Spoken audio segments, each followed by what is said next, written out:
अस्सलाम दोस्तों, इनसाइड पे मौजूद फ़खर में खुशामदीद। नवाज शरीफ हुकूमत को आखिरी धक्का देने के लिए तैयार हो गए और अवाम को गासिब हुक्मरानों के खिलाफ सड़कों पर आने के लिए उन्होंने कॉल दे दी है और 11 नवंबर को इस हवाले से हतमी तारीख का ऐलान किया जाएगा। नवाज शरीफ साहब ने गुफ्तगू की, लंदन में की, सहाफ़ियों के साथ की और इस गुफ्तगू के अंदर उन्होंने 2-3 अहम बातें की जो मैं आपके साथ शेयर करूँगा। लेकिन उससे पहले एक और नहायत ही अहम और बड़ी खबर आपके साथ शेयर करूँगा और ये खबर भी चूँकि जुड़ी हुई है नवाज शरीफ साहब से और नवाज शरीफ साहब को मिलने वाली सज़ा से। और ये खबर है उस वीडियो के मुतालिक जिसका जारी होने के बारे में कहा गया था कि जनाब ये वीडियो जल्द जारी की जाएगी, लेकिन अभी तक जारी नहीं हुई। लेकिन इस वीडियो का कुछ कंटेंट के बारे में कुछ इन्फॉर्मेशन मिली है जो मैं आपके साथ शेयर करूंगा। और ये गुफ्तगू है मरहूम जज अरशद मलिक की पाकिस्तान के सबसे बड़ी शख्सियत के साथ, यानी पाकिस्तान की सबसे बड़ी अदालती शख्सियत के साथ, यानी साबिक चीफ जस्टिस साकिब निसार के साथ। और इस मुलाकात के अंदर क्या क्या बातें हुई, ये बहुत इंपॉर्टेंट पहलू है इस खबर का जो मैं आपके साथ शेयर करने वाला हूं। क्योंकि साकिब निसार साहब की जो कैपेसिटी थी उस वक्त चीफ जस्टिस ऑफ पाकिस्तान की, उस कैपेसिटी के तहत उनका एक ऐसे जज से मुलाकात बनना, मुलाकात करना, मुलाकात के अंदर उनको डायरेक्शंस देना और डायरेक्शंस की वजूहात बयान करना बिल्कुल नहीं बनता था। क्योंकि अब पाकिस्तान की जो अदालती तारीख है शायद उसमें ऐसी नज़ीर ना मिली हो जहाँ पर एक सीनियर तरीन जज ने पाकिस्तान की आला तरीन अदालत में फाइज शख्सियत की तरफ से एक जूनियर जज को बुलाया जाए और बुलाकर उसको किसी ख़ास केस के बारे में इंस्ट्रक्शंस दी जाएँ। खैर, ये मुलाकात हुई जज अरशद मलिक साहब की और ये मुलाकात होती है साकिब निसार साहब के साथ। और इस वीडियो में जो जिसका जिक्र मैं आपके साथ कर रहा हूँ, इस वीडियो के अंदर जज अरशद मलिक साहब ये बताते हैं कि साकिब निसार साहब के साथ उनकी मुलाकात हुई और साकिब निसार साहब का इस जो मुलाकात है, इस मुलाकात के अंदर उनका जो बुनियादी एम्फेसिस था वो ये था कि नवाज शरीफ साहब को सज़ा देनी है, हर हाल में सज़ा देनी है। और उनके साथ उन्होंने ये कहा कि मुल्क हालत जंग में है और अगर मुल्क को हालत जंग से बाहर निकालना है तो उसके लिए ज़रूरी है कि नवाज शरीफ साहब को अंदर किया जाए और अंदर करने के लिए ज़रूरी है कि तुम फैसला दो। और इस पर जज अरशद मलिक साहब ने उनको ये कहते हैं कि जनाब इस केस में जो मेरे सामने आया है नवाज शरीफ साहब के हवाले से, इसमें तो कुछ है ही नहीं, तो ना कोई किकबैक है, ना कोई करप्शन है, ना करप्शन का कोई सबूत है, तो मुझे बताएं मैं कैसे सज़ा दूँ। उन्होंने कहा जनाब ये सज़ा नहीं मिल सकती। साकिब निसार साहब ने उनको जवाब दिया कि भाई आप किस बातों में करें, आपके पास कलम है, आपने एक फ़ैसला लिख देना है, बस फैसला लिख देंगे, मामला ख़त्म हो जाएगा, सज़ा मिलेगी आपको। हर हाल में नवाज शरीफ साहब को सज़ा भी देनी है और ताकि हम मुल्क को हालते जंग से निकाल सकें।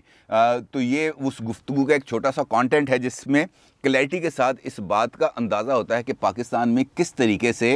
ये जो नवाज शरीफ साहब हैं इनको सज़ा देने के लिए एक मंजरनामा तैयार किया गया। उस मंजरनामे के अंदर किरदारों को फिट किया गया बाय हुक एंड क्रुक, चाहे किसी दबाव के तहत, चाहे किसी को वीडियो दिखा के, चाहे कोई मनपसंद तकर्री करके, चाहे अब जो अपनी जो पोलिट ब्यूरो है उसके अंदर से किसी को शामिल करके, हर एक तरीक़ाकार को इस्तेमाल किया गया सिर्फ नवाज शरीफ साहब को विंडिकेट करने में, उनको सज़ा देने में, उनको इबरत का निशान बनाने में। और इसके लिए हमारे जो अदालतें हैं वो भी इस्तेमाल हुई। इसी वीडियो के अंदर जज अरशद मलिक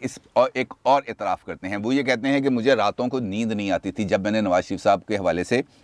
केस का फ़ैसला दिया तो मुझे रातों को नींद नहीं आती थी, मैं बहुत शर्मिंदगी फ़ील करता था। और मैंने फिर नवाज शरीफ साहब से मिलने की कोशिश की और मिलने के लिए मैंने नासिर भट्ट साहब से रब्ता किया क्योंकि उनके साथ भी मेरा ताल्लुक़ था। और नासिर भट्ट साहब के कहने पर नवाज शरीफ साहब ने मुझसे मुलाकात की और ये मुलाकात हुई रायविंड में, जहाँ पर जाके मैंने उनके घुटनों को हाथ लगाकर माफ़ी मांगी और उनसे कहा कि मुझसे गलती हो गई, मुझे आप माफ़ कर दे ताकि मैं सुकून की नींद सो सकूँ। लेकिन अब उसमें जो नासिर भट्ट साहब हैं उनके साथ भी जो गुफ्तगू है, जिस गुफ्तगू के अंदर वो ये सारा कंटेंट बता रहे हैं, उस गुफ्तगू के अंदर जो नासिर भट्ट साहब हैं उनका ये कहना था कि ये जो वीडियो है ये मैंने कहा था जारी की जाएगी, बहुत जल्द जारी की जाएगी, लेकिन ये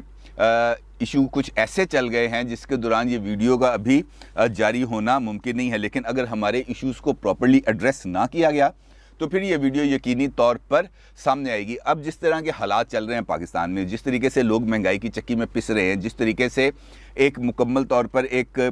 कंफ्यूज्ड सिचुएशन है, पॉलिटिकल फ्रंट पे देखें, इकोनॉमिक फ्रंट पे देखें, डिप्लोमेटिक फ्रंट पे देखें, एक टोटल आइसोलेशन है जो पाकिस्तान भुगत रहा है। और इसीलिए अब नवाज शरीफ साहब ने भी ये हतमी फ़ैसला किया कि इस गिरती हुई दीवार को एक फ़ैसला कुन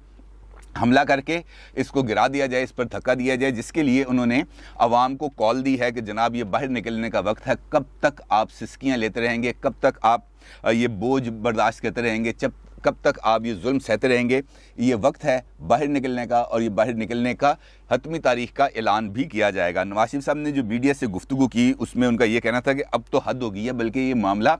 हद से आगे निकल गया है। हमारे हुक्मरान रात के अंधेरों में डाके मारे हैं, पेट्रोल की कीमतों को भी रातों रात बढ़ाया गया, और ये जो काम रात को किया गया यानी अवाम की जेबों पर डाका डाला गया, ये काम तो चोर और डाकू करते हैं, और हुकूमत ने भी बिल्कुल वैसा ही काम किया, रात के अंधेरे में डाका डाल दिया अवाम की जेबों पर। और सूरत हाल है वो बहुत हद तक तशवीशनाक हो चुकी है। पाकिस्तान गड़े में गिर चुका है। तब्दीली का नाम लेकर इक़्तिदार में आने वालों ने सारा मुल्क का सत्यानाश कर दिया है, और ये इक़्तिदार में आई नहीं है बल्कि इनको RTS बंद करके इक़्तिदार में लाया गया है। क्या तब्दीली इसी का नाम है? और अगर हम देखें, नवाज शरीफ साहब ने ये कहा था कि महंगाई काबू में नहीं आ रही, और अगर हम देखें तो इस वक्त चीनी और पेट्रोल के दरमियान रेस लगी हुई है कि कौन आगे निकलेगा, और डॉलर तो इस वक्त वैसे ही फ्री फ्लोट के अंदर है और वो किसी भी वक्त आगे निकल सकता है। उन्होंने कहा लोग कहाँ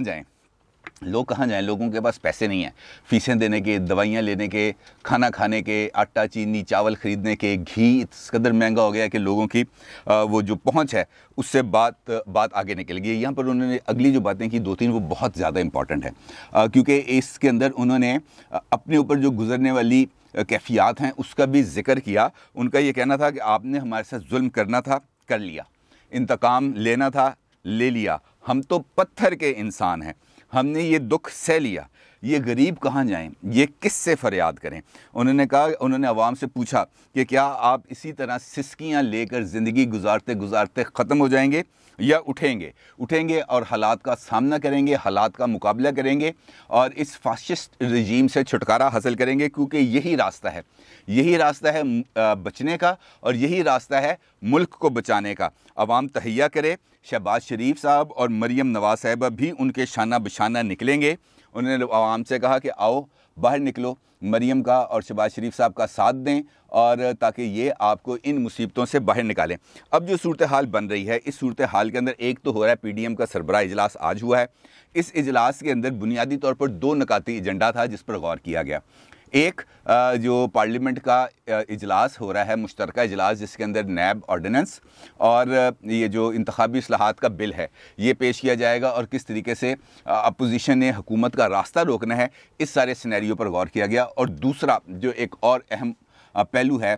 इस इजलास का, उसके हवाले से जो है तबादला ख्याल किया गया। वो अहम पहलू है पार्लियामेंट की जो कौमी सलामती कमेटी है, जो पार्लियामानी कमेटी है, इसका इजलास होने जा रहा है। और इस इजलास में हमारी जो अस्करी क़यादत है यानी chief of army staff general Qamar Javed Bajwa साहब, DG ISI general Faiz Hameed साहब और उनके जो रफ़काकार हैं वो नेशनल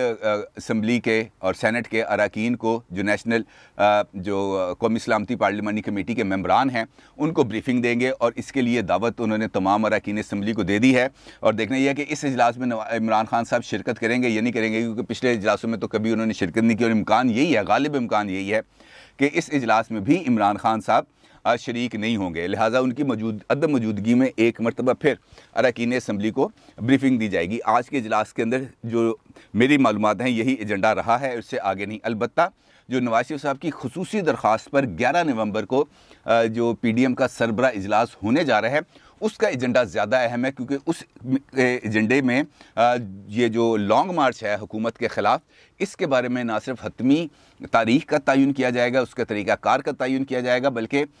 जो मुख्तलिफ हमारी अपोजिशन जमातें हैं, मुमकिन तौर पर पीपल्स पार्टी और ANP, उनको एक मरतबा फिर दावत दी जाएगी कि वो इस लॉन्ग मार्च के अंदर साथ आए, शिरकत करें, शाना बशाना हो और अवाम की मुश्किलात का अजाला करें। और कुछ इन्फॉर्मेशन इस किस्म की भी हैं। जो लास्ट राब्ता हुआ है शहबाज शरीफ साहब का बिलावल साहब के साथ और मौलाना फजलुर रहमान साहब के साथ, इन राब्तों के अंदर भी कुछ जो बर्फ़ है उसको पिघलाने की कोशिश की गई है, और ये कहा गया है कि जनाब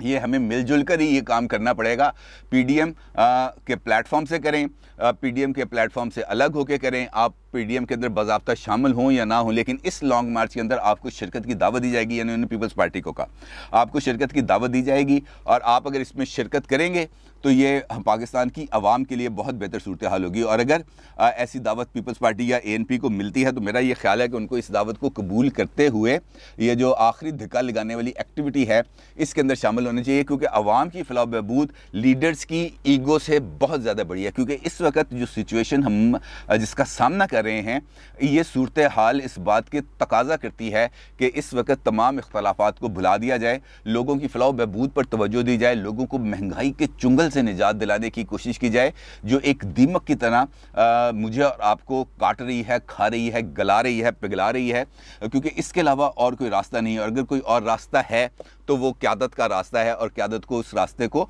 अपनाना चाहिए। दूसरी जानिब शहबाज शरीफ साहब और मरीम साहिबा के हवाले से जो नवाज शरीफ साहब ने ऐलान किया उस ऐलान की भी बहुत ज़्यादा सिग्निफिकेंस है। वो इस वजह से कि मुस्लिम लीग नून के अंदर ये जो दो बयानियों वाला जो तजाद था ये तो हमें वाज़े तौर पर नज़र आता है, लेकिन नवाज शरीफ साहब अभी तक ये चाह रहे हैं कि इस पॉलिटिक्स के अंदर उनके जो दोनों बाजू हैं, दोनों जो फरीक हैं यानी शहबाज शरीफ साहब और मरीम साहिबा दोनों एक साथ इंगेज हों और एहतजाजी, मेरा ये ख्याल है कि जो एहतजाजी सियासत है उसको लीड करेंगी मरीम नवाज साहिबा और जो इंतखाबी सियासत है उसको लीड करने का